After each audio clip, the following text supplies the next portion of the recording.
Have you noticed that everyone's a fascist these days? You voted Tory, you're a fascist. You supported Brexit, you're a fascist. You believe that biological sex is real, you're a fascist. You're a truck driver in Canada, definitely a fascist. You don't want to wear a mask, you're a fascist. You do want to wear a mask, you're a fascist. The list is endless. In fact, if social media is anything to go by, there are more fascists living in the UK today than ever existed in 1930s Germany. It's very, very troubling. And it's strange as well, because I don't know any fascists. I don't think I've ever met one, except for that woman who works at the Waitrose Delicatessen who keeps giving me the smallest broccoli quiche. And yet I'm continually seeing online activists proclaiming that they are anti-fascist in their Twitter bios. But the thing is, my default assumption of everyone is that they're opposed to fascism, so I find the claim a bit suspicious. I think declaring yourself to be anti-fascist is a bit like wearing a badge saying, "I am not a sex offender." It makes people wonder what you're hiding. And it's not just people on Twitter. Politicians and media commentators do exactly the same. Paul Mason wrote a whole book called How to Stop Fascism, in which he revealed that he doesn't know the meaning of the word fascism. Labour MP David Lammy suggested that members of the European Research Group, a band of Eurosceptic Tory members of Parliament, were even worse than Nazis. The academic Judith Butler argued that gender-critical feminism represents, quote, one of the dominant strains of fascism in our time.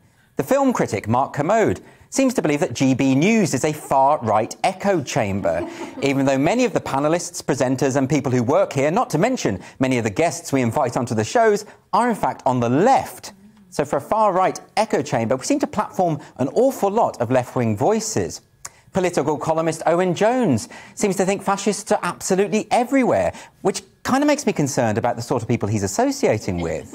I mean, where are all these fascists exactly? All I can conclude is that they must be hanging out at the offices of The Guardian. Most people understand fascism as an authoritarian political movement of the 20th century that pushed an extreme nationalism combined with claims of racial purity and a militaristic repression of dissent. Today, people say you're a fascist if you don't think biological males should compete in women's sports, or if you support the principle of free speech, or if you voted to leave an undemocratic supranational trading bloc. Labour MEP Julie Ward, for instance, explicitly called Brexit a fascist coup.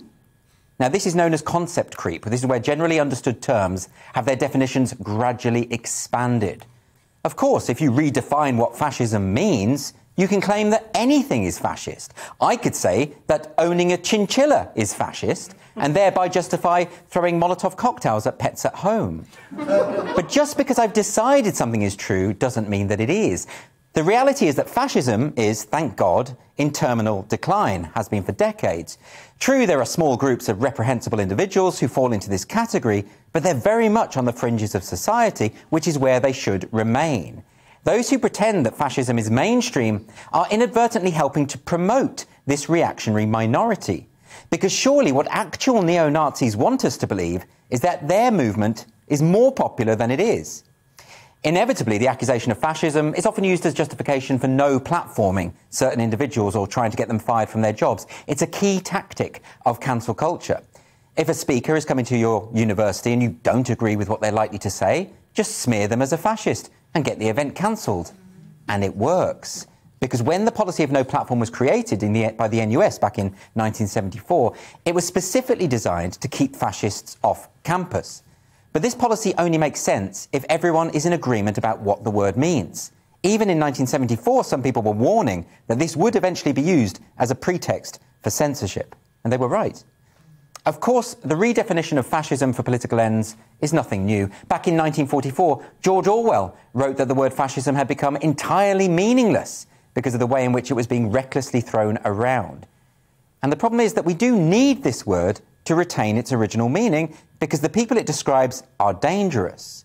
So we should stop letting activists, politicians and members of the commentariat get away with redefining words to suit their political purposes. It's childish, it's historically illiterate, and it provides cover for actual fascists. And why would anyone want to do that?